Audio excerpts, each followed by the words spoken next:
मैत्रिणींनो नमस्कार. आजचा एपिसोड खूप इंटरेस्टिंग होणार आहे, तेव्हा कुणीही मिस करू नका. चला स्टार्ट करूया आजचा एपिसोड. घरोघरी मातीच्या चूल. ऋषिकेशच्या रूममध्ये ऋषिकेश, सौमित्र आणि जानकी तिघे जण असतात. तेवढ्यामध्ये अवंतिका जानकीसाठी दूध घेऊन येते आणि म्हणते, वहिनी एवढं दूध पिऊन घ्या ना, मला माहिती आहे तुम्ही कालपासून काही खाल्ले पिल्लेलं नाही. त्यावर जानकी म्हणते, नाही नको, माझी काहीच खायची प्यायची इच्छा होत नाहीये. आणि अवंतिका म्हणते, वहिनी प्लीज ऐका ना, मी तुमचं काहीच ऐकणार नाही. ह्याच्यामध्ये बदाम खारीक यांचा कोळ घालून मी मुद्दाम तुमच्यासाठी करून आणले. जानकी अवंतिकाच्या हातून ग्लास घेते आणि म्हणते, अवंतिका ऐक ना प्लीज, मला फोर्स करू नकोस. आणि तो ग्लास तिकडे स्टूलवर ठेवून देते. अवंतिका म्हणते, जरा सॉरी, मी खाली गेले होते. आपलं काय डिस्कशन झालंय मला जरा सांगाल का? ऋषिकेश म्हणतो, हेच की मी आणि सौमित्र लता काकूला शोधायला बाहेर जाणार आहोत. त्यावर सौमित्र म्हणतो, दादा तू बाहेर जा, मी घरी थांबून सारंगवर लक्ष ठेवतो. घर फोडण्यासारख्या गोष्टी सारखा पोखरत असतो तो. इतका नालायक झालाय ना तो. मला खात्री आहे लताबाई कुठे आहे ना हे त्याला नक्की माहिती असणार आहे. जानकी म्हणते, मलाही तसंच वाटतंय. मी ऐश्वर्यावर पाळत ठेवला. मला असं वाटतंय ती काही ना काही चूक तरी नक्कीच करेल. आणि त्यावर अवंतिका म्हणते, मी तुमच्याबरोबर असेल वहिनी. काही जरी झालं तरी आपण तुमच्या आईला शोधून काढू. ऋषिकेश म्हणतो, एक गोष्ट लक्षात ठेवा, हे जर सगळं ऐश्वर्याने केलं असेल ना तर ती सयाजीरावाच्या माणसांना नक्की भेटेल. तेव्हा जे काही तुम्ही कराल ना ते सांभाळून करा आणि एकमेकांच्या कॉन्टॅक्टमध्ये राहा. ऋषिकेश त्या तिघांना काहीतरी प्लॅन सांगत असतो, पण आपल्याला ते ऐकवत नाहीत. आपल्याला फक्त बॅकग्राऊंडला म्युझिक ऐकू येतो आणि ह्यांचे हातवारे. आणि बाहेर गेटच्या बाहेर सारंग जायला निघतो. तोच मागे एकदा वळून पाहतो. त्याला असं वाटतं आपला पिशा कोणतरी करत आहे, म्हणजे पाठलाग करत आहे. तो वळून पाहतो, बाहेर त्याला कोणीच दिसत नाही आणि तो बाहेर निघून जातो. तोच सौमित्र त्याच्या मागे असतो. ऐश्वर्या मंदिरात आलेली आहे. बापरे, मंदिरात ऐश्वर्या असो. आणि तिच्या मागे अवंतिका आणि जानकी. म्हणजे जानकी अवंतिका तिला लपून पाहत असतात. ऐश्वर्या घंटा वाजून देवाच्या पाया पडून असं तोंड फिरवते. तोच बाहेर तिला जानकी आणि अवंतिका दिसतात. ऐश्वर्याला पाहून दोघी जणी लपल्यासारखं करतात, पण ते त्यांना शक्य होत नाही. ऐश्वर्याच आहे, खरंच आहे. आणि ऐश्वर्या त्या दोघींना पाहते. ऐश्वर्या हात जोडून परत देवाकडे तोंड करून उभी राहते आणि गालात घालत असते. आणि इकडे सारंग रस्त्यावर जात असतो. ऐश्वर्या डोळे झाकून देवापुढे हात जोडून उभी असते आणि म्हणते, जाऊबाई या, पुढे या. आणि त्या दोघी जणी गोंधळून जातात. ऐश्वर्या पुढे म्हणते, मला माहिती आहे तुम्ही माझा पाठलाग करताय. हे ऐकतात जानकी आणि अवंतिका मंदिरामध्ये आत जातात. ऐश्वर्या जानकीला म्हणते, अहो काय जाऊबाई, माझा नवरा पण माझ्या इतके मागे मागे करत नाही. आणि मला खरं खरं सांगा, माझा पाठलाग करून काय होणार आहे का? अहो मला खरंच माहिती नाही लताबाई कुठे येते. आणि त्यावर जानकी म्हणते, ऐश्वर्या माझ्या आईच्या केसाला जरी धक्का लागला ना तर याद राख. त्यावर ऐश्वर्या म्हणते, अहो जाऊबाई हळू जरा, आत्ता कुठं बऱ्या झालाय तुम्ही, इतका राग बरा नाहीये तब्येतीसाठी. ऐश्वर्या पुढे म्हणते, अगं या देवळामध्ये मी तुझ्यासाठीच आली आहे. तू लवकरात लवकर बरी व्हावीस, तुझी आई लवकरात लवकर सापडावी. ऐश्वर्या हात जोडते आणि म्हणते, म्हणून मी देवीकडे हे मागणं मागायला आले होते. आणि सारंग बाहेर एका टपरीवाल्याला 2 चहा मागतो. आणि सारंगच्या मागे एक हुडी घालून माणूस उभा असतो. तिथे सौमित्र येतो आणि त्या माणसाची हुडी खाली करतो आणि तो वळून पाहतो, म्हणतो, ए. आणि त्यावर सारंगही वळून पाहतो आणि म्हणतो, दादा तू इथे? आणि त्यावर सौमित्र म्हणतो, लताबाई कुठे आहेत ते सांग. आणि सारंग त्या माणसाला म्हणतो, सक्का भाऊ आहे माझा, पण पक्का वैरी झालाय. ते पण कोणासाठी माहिती का? बाहेरच्या एका परक्या बाईसाठी. आणि त्यावर सौमित्र म्हणतो, सारंग सौमित्राला हात जोडतो आणि म्हणतो, अरे बाबा मला नाही माहिती ती बाई कुठे येते. आणि तुझं काय चाललंय? जे वागतोयस ते बरोबर नाही हा दादा. तू पण त्या जानकी वहिनीच्या बोलण्यात आलास ना. आणि त्या चहावाल्याला म्हणतो, नको चहा.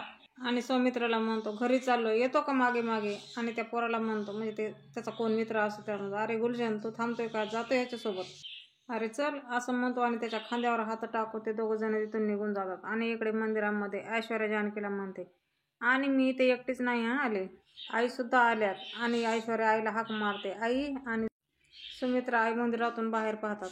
सुमित्रा आई देवीला हात जोडतात, बाहेर येतात आणि जानकीला म्हणतात, काय ग काय झालं?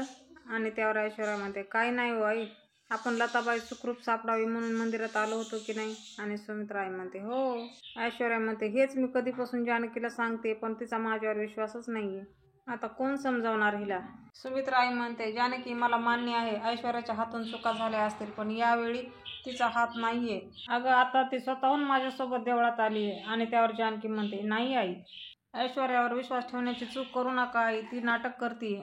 मला खात्री आहे हिनेच माझ्या आईला कुठेतरी लपवलंय. आणि त्यावर सुमित्रा आई म्हणतात, अगं जानकी आता तरी शहाणी हो, जाऊन तुझ्या आईला आधी शोध ना, कशाला वेळ घालवतेस ह्याच्यात.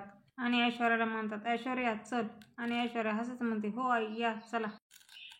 सुमित्रा आई पुढे जातात आणि ऐश्वर्या दोन्ही थम्स दाखवून जानकीला बेस्ट ऑफ लक म्हणते आणि त्यावर जानकी अवंतिकाला म्हणते, अवंतिका मला खरंच आता भीती वाटायला लागली आहे ग.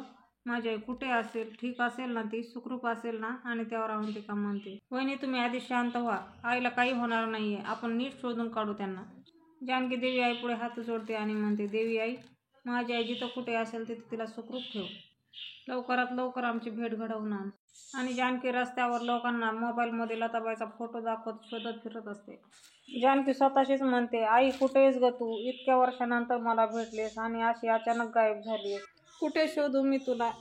आणि इकडे लता गोडाऊनमध्ये बांधलेली असते आणि मनाशीच म्हणते, म्हणजे तिला आठवतं त्या बॉक्समध्ये तिने बांगडीच्या काचेचा तुकडा टाकलेला असतो आणि ती म्हणते, देवा माझा इशारा जानकीला कळू दे. आणि इकडे जानकी पण तेच म्हणते, देवा माझी आई जिकडे कुठे असेल तिला सुखरूप ठेव आणि तिची आणि माझी भेट लवकर घडवून आण, असं म्हणते. आणि त्या फोटोला कवटाळून धरते, म्हणजे मोबाईलमधल्या फोटोला.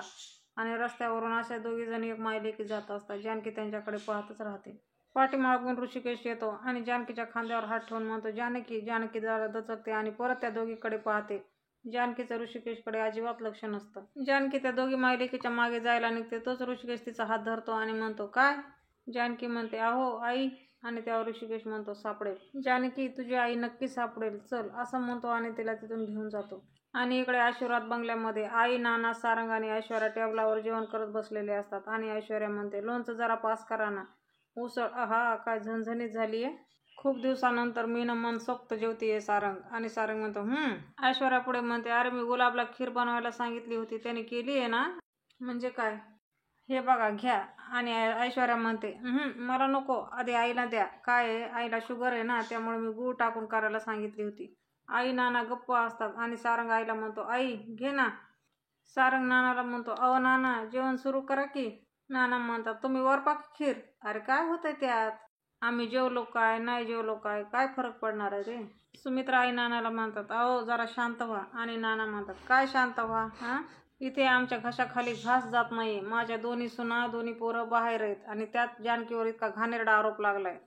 नाना सुमित्रा आईला म्हणतात, सुमित्रा मला सोडवण्यासाठी जानकीने किती किती आणि काय काय केलं हे आठवतंय. ह्या दोघांनी काय केलं होतं सांग ना. म्हणतायत जेवा म्हणून, अरे कसा घास घशाखाली उतरणार आहे सांग ना. सारंग आईला म्हणतो, आई तू तरी जेव. आणि त्यावर सुमित्रा आई म्हणते, नाही रे सारंग, हे म्हणतायत ते बरोबर आहे, मलाही काही सुचत नाहीये. आणि त्यावर ऐश्वर्या म्हणते, अहो आई तुम्ही इतकं टेन्शन का घेताय, तुम्हाला माहित नाही ती जानकी कशी आहे, ती बरोबर पोचलेली बाई आहे. आणि सारंग म्हणतो, तिला माहीत असणार आहे तिची आई कुठे, पण ती आपल्याला नाही सांगणार. ती योग्य वेळ आली ना, ती बरोबर या घरामध्ये तिला घेऊन येणार, बघा तुम्ही. आणि त्यावर सुमित्रा आई म्हणते, अगं पण मला हे कळत नाहीये, जर ती बाई जानकीची आई आहे तर तिला गायब कुणी केलंय, का केलंय. ऐश्वर्या म्हणते, कारण सोपं आहे, माणूस एकदा खोटं बोलतो, ते खोटं पकडू जाऊ नये म्हणून दुसरं खोटं बोलतो, जेणेकरून पहिल्या खोट्याची धार कमी होते. तो एकावर एक खोटं बोलत जातो, पण नेमकं खरं काय आहे ना ते आपण विसरतो. हेच झालंय आपल्या बाबतीत. हे ऐकून नाना डोक्याला हात लावून घेतात. आणि पुढे ऐश्वर्या म्हणते, आता हे बघा ना, ती बाई अगोदर पार्वती आई म्हणून आली आणि आता जानकीची आई. ती तिची आई आहे म्हणून ती आपल्या घरात घेऊन येणार, आपली दिशाभूल करणार आणि तिला योग्य वेळी आपल्या घरामध्ये आणणार. हाच तर प्लॅन आहे तिचा. नाना जोराने म्हणतात, प्लॅन. ऐश्वर्या सगळ्यांना तुझ्यासारखं समजू नकोस, हे प्लॅन करणं, डाव रचणं हे सगळं तुझ्या रक्तात आहे. तुझ्या बापाने नाही का असे किती डाव रचले ते. आणि तू तरी घरात काय दिवे लावलेस ग. मला जिन्यावरून ढकलून देणारी तूच होतीस, ह्या सारंगला आमच्यापासून तोडणारी तूच होतीस, ह्या घरात रामायण घडवणारी तूच होतीस. तू तू तू आणि तूच होतीस. सारंग नानावर ओरडतो आणि म्हणतो, अहो काय बोलताय नाना. आणि त्यावरून मोठा आवाज नानाचा निघतो आणि म्हणतो, गपरे बायकोचा बैल कुणचा, बापावर आवाज चढवतोयस. बापावर ओरडायची हिंमत तुझ्यात आली कुठून रे. या या या बाईमुळेच आली ना, बायकोचा बैल कुणीकडचा. आज शिंग खुपसून आमच्यावर धावून येतो होय रे. ऐश्वर्या आणि सारंग गप्प. नाना पुढे म्हणतात, हे बघ सारंग, नको त्या गोष्टीला तुझ्या बायकोला पाठीशी घालू नकोस. एक दिवस असा येईल ना तुला त्याचा पश्चाताप करावा लागेल. तुला तुझं हे डोस काय ना वाहनानं बडवून काढावं लागेल, लक्षात ठेव माझे शब्द. नाना खूप चिडलेले असतात, ताटाला हात जोडतात आणि तिथून उठून जातात. सुमित्रा आई सुद्धा ताटाला हात जोडते आणि उठते. आणि सारंग म्हणतो, आई. सुमित्रा आई सपसेल त्याला इग्नोर करून पुढे निघून जातात. ते दोघं तिथून निघून गेल्याच्या नंतर सारंग म्हणतो, इतका मोठा झालो मी तरी सुद्धा नाना मलाच बोलतात. आणि ऐश्वर्या जेवायला सुरुवात करून बसलेली असते. सारंग ऐश्वर्याला म्हणतो, तुम्ही काय बोलला नाहीत मध्ये. तुम्ही माझी बाजू घ्यायला पाहिजे होती. काही झालं तर मी तुमची बाजू घेतो की नाही. आणि त्यावर ऐश्वर्या म्हणते, सारंग मला शांतपणे जेवू द्या. सारंग पुढे म्हणतो, ऐश्वर्या आई नाना न जेवता गेले तो. आणि त्यावर ऐश्वर्या म्हणते, त्यांना जाऊ द्या, तुम्ही मी जेवतायत ना. आपण त्यांना काही करू शकत नाही. जेवणावर फोकस द्या. जेवा. बाहेर जानकी थकून बसलेली असते. ऋषिकेश तिला पाण्याची बॉटल आणून देतो आणि जानकी म्हणते, अख्खं मुळशी गाव पिंजून काढलं मी, थोडी आई कुठेच सापडली नाही. त्यावर ऋषिकेश म्हणतो, पाणी पी. आणि जानकी पाणी पिते. पोलीस स्टेशनच्या बाहेरून सौमित्र ऋषिकेशला फोन करतो. ऋषिकेश म्हणतो, हां सौमित्र बोल. आणि त्यावर सौमित्र म्हणतो, दादा कुठे आहेस तू. आणि ऋषिकेश म्हणतो, मी घराजवळच पोहोचत आलोय. ऋषिकेश म्हणतो, बोल ना काय झालं. आणि सौमित्र विचारतो, वहिनी आहे सोबत. ऋषिकेश म्हणतो, हो का रे. आणि त्यावर सौमित्र म्हणतो, मी इथे पोलीस स्टेशनच्या बाहेर आहे. त्यांना एका बाईची बॉडी सापडली आहे आणि त्या बाईचं वर्णन लताबाईसारखंच आहे. ऋषिकेश म्हणतो, काय. आणि सौमित्र म्हणतो, हे बघ दादा, यायच्या आधी जानकी वहिनीला आयडिया देऊन ठेव. ऋषिकेश म्हणतो, नाही नाही त्याची काही गरज नाही आहे, मी येतो ना. सौमित्र म्हणतो, ठीक आहे दादा ये लवकर, असं म्हणतो आणि फोन ठेवून देतो. जानकी ऋषिकेशकडे पाहते आणि विचारते, काय झालं. आणि त्यावर ऋषिकेश म्हणतो, काय नाही, एका ठिकाणी चौकशी सुरू आहे, तिथं लताबाईला पाहिल्यासारखं वाटलं, मी तिथे जाऊन येतो. आणि जानकीला म्हणतो, ऐक ना, इथून घर जवळ आहे, तू जाते का. मी आलोच. आणि जानकी म्हणते, ऋषिकेश आई ठीक आहे ना. ऋषिकेश म्हणतो, असं का म्हणतेस. आणि त्यावर जानकी म्हणते, मी ओळखत नाही का तुम्हाला. मला असं का वाटतंय तुम्ही माझ्यापासून काहीतरी लपवताय. ऋषिकेश म्हणतो, मी काही लपवत नाहीये जानकी, हे बघ तू घरी जा, मी जाऊन येतो. ऋषिकेश जानकीपासून पळतच जातो. जानकी घरी येऊन डोक्यावर हात देऊन बसलेली असते आणि ओवी तिथे येते आणि म्हणते, आई काय झालं, तू दमली आहेस का. जानकी तिच्याकडे पाहून हसते आणि म्हणते, हो ग. आणि ओवी म्हणते, थांब हा मी तुझ्यासाठी पाणी आणते. त्यावर जानकी म्हणते, नको नको. जानकी ओवीला म्हणते, हे काय तू फ्रेश नाही झालीस. आणि ओवी म्हणते, नाही. आणि जानकी म्हणते, अगं संध्याकाळची वेळ झाली आहे ना, जा पटकन फ्रेश होऊन या, आपण दिवा लावूया, देवासमोर लावूया, तुळशीसमोर लावूया, शुभम करोती म्हणूया, असं म्हणते आणि ओवी तिथून जाते. तो तिथे ऐश्वर्या येते आणि जानकीला म्हणते, तू कितीही दिवा लाव, शुभम करोती म्हण, पण मला नाही वाटत तुझी आई सापडेल. आणि त्यावर जानकी म्हणते, म्हणजे तुला माहिती आहे माझी आई कुठे येते. आवाज चढून जानकी म्हणते, बऱ्या बोलाने सांग माझी आई कुठे आहे ऐश्वर्या. ऐश्वर्या म्हणते, तू तर खूप हुशार आहेस ना, प्रत्येक वेळी मला शिकवत असतेस, मग तुला माहिती नाही तुझी आई कुठे येतं. आणि त्यावर जानकी म्हणते, बस कर ग. जानकी म्हणते, दरवेळेस मी तुझं कटू वागणं, तुझं कारस्थानं, तुझे नखरे मी सहन केले, पण आता नाही. आता जर माझ्या आईच्या केसालाही धक्का लागला ना. तर ऐश्वर्या म्हणते, आवाज खाली. आणि ऐश्वर्या पण म्हणते, मी पण दरवेळी तुझे इरादे, अति गोड बोलणं, प्रत्येक वेळी मला शिकवायला जाणं, मी पण खूप सहन केलं, सगळं सगळं सगळं सहन केलं, पण आता नाही. मला ना अशा फुकटच्या धमक्या द्यायच्या नाहीत. तुझ्या जर ती धमक असेल ना, तर जा जा शोध जा तुझ्या आईला. ऐश्वर्या तिथून जायला निघते आणि जानकी तिच्या मागे जाते आणि म्हणते, ऐश्वर्या का असं करतेस, जरा विचार कर ना, तिचं वय झालंय. ऐश्वर्या म्हणते, तो विचार माझ्याशी पंगा घ्यायच्या आधी करायचा होता. आणि ऐश्वर्या पुढे म्हणते, तुला असं वाटतं की मी हे सगळं सांभाळू शकते, हो की नाही. या घरावर तुझा ताबा असणार आहे, या घरातील माणसावर तुझा हुकूम असणार आहे. पण बघ, असे ऐश्वर्या चुटकी वाजवते आणि म्हणते, मी एका क्षणात दाखवून दिले की ऐश्वर्या काय चीज आहे. ऐश्वर्या पुढे म्हणते, बाय द वे तुझी आई कुठे आहे ना हे फक्त मलाच माहिती आहे. आणि जानकी म्हणते, सारंगला सुद्धा नाही. आणि ऐश्वर्या म्हणते, सारंगला तर सुद्धा नाही, कारण मी सारंगला मुद्दामच सांगितलं नाही, कारण तुम्ही लोक गोड गोड बोलून त्याच्याकडून काढून घ्याल म्हणून.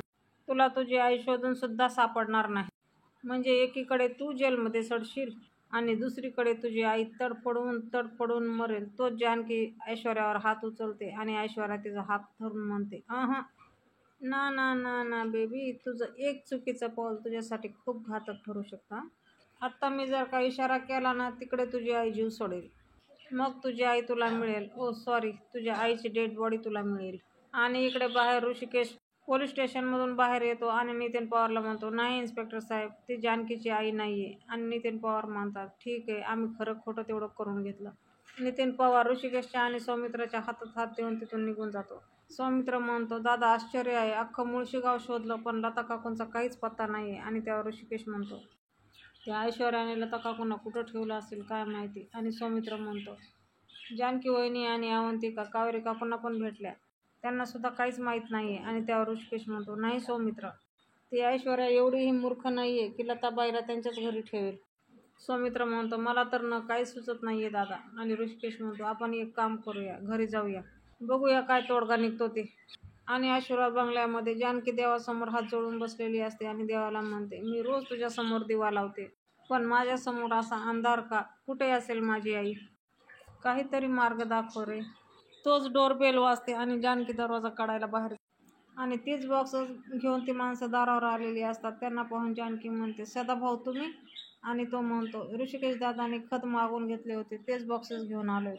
कुठे ठेवू? आणि त्यावर जानकी म्हणते, तुम्ही तात्पुरते इथे ठेवा, मी गुलाबदादाला सांगेल नंतर आत ठेवायला. ते बॉक्स दरवाजामध्ये लावतात आणि तिथून निघून जातात. जानकी म्हणते, मी सांगते ऋषिकेश दादाला तुम्ही सामान घेऊन आलात. जानकी ते बॉक्स पाहते आणि मध्ये जायला निघणार तोच परत एकदा वळून पाहते. तिला एका बॉक्सवर रक्त लागलेलं दिसतं. जानकी म्हणते, हा रक्ताचा डाग का वाटतो? जानकी त्या बॉक्स जवळ जाते आणि तिला तो काचेचा तुकडाही सापडतो, जो लताबाईच्या बांगडीचा असतो. आणि तिला मंदिरातला तिचा हात पकडलेला आठवतो आणि म्हणते, ही बांगडी तर आईच्या हातात होती. म्हणजे आई गोडाऊनमध्ये? जानकी आई आई करत बाहेर जाते आणि इकडे गोडाऊनमध्ये राणी लता जवळ येते आणि तिचं तोंड खोलते आणि राजा लताला विचारतो, ओ लताबाई, काय खाणार? आणि लता म्हणते, पाणी पाणी पाणी द्या. आणि त्यावर राणी म्हणते, पाणी तर देणार ग, गरमागरम वडापाव आहे, खाते का? आणि त्यावर लता म्हणते, नको ग. लता म्हणते, मला सोडा. रडत रडत ती म्हणत असते, मला सोडा. आणि त्यावर राजा म्हणतो, ए बाई. राजा म्हणतो, माणुसकी आहे म्हणून विचारतोय, खायचंय का तुला? सोडणार बिडणार काही नाही. लता परत म्हणते, सोडा ओ मला, मी तुमचं काय बिघडवलंय? आणि राणी म्हणते, ए राजा, चल ना, हा वडापाव थंड होतोय. आणि त्यावर तो राजा म्हणतो, हो ना, ह्या बाईशी बोलून काही फायदाच नाहीये, चल. ती लोक परत लताचं तोंड बांधतात आणि लता ओरडते, ए सोडा रे सोडा रे. आणि ती बाहेर निघून जातात. जानकी पळत येते आणि तो दरवाजा उघडते आणि हाका मारते, आई कुठेस तू? आई कुठेस तू? मी तुला घ्यायला आलीये. उद्याच्या भागामध्ये आपण पाहणार आहोत, जानकी आईला म्हणते, आई कुठेस तू? आणि लता डोक्याने बॉक्सेस पाडते. जानकीचं तिकडे लक्ष जातं आणि आईच्या दिशेने पळत जाते. आणि इकडे आशीर्वाद बंगल्यामध्ये ऋषिकेश सौमित्राला म्हणतो, मी तुम्हाला सांगितलं होतं एकमेकाच्या कॉन्टॅक्टमध्ये राहा म्हणून. अशी कशी जानकी घर सोडून गेली? कुठे गेली? फोन पण लागत नाहीये तिचा. आणि हे सगळं ऐश्वर्यावरून ऐकत असते. आणि ऐश्वर्या म्हणते, म्हणजे जानकी घरात नाहीये? म्हणजे मला जे वाटतं ते खरं असेल तर? आणि इकडे गोडाऊनमध्ये जानकी लताला म्हणते, आई चल उठ. आणि ती उठवायला जाते. ते दोघी बाहेर निघणार तोच समोर कोणतरी त्यांना दिसतं आणि ते जागेवर बसतात. उद्याच्या भागामध्ये आपण पाहूया कोण समोर आलेला आहे, राजा राणी आहेत की ऐश्वर्या आहे. असेच नवनवीन आणि फुल एपिसोड पाहण्यासाठी आजच आपलं चॅनल सबस्क्राईब करा, बेल आयकॉन प्रेस करायला विसरू नका. व्हिडिओ आवडला असेल तर एखादा लाईक नक्कीच करा. भेटूया आपण उद्याच्या भागात.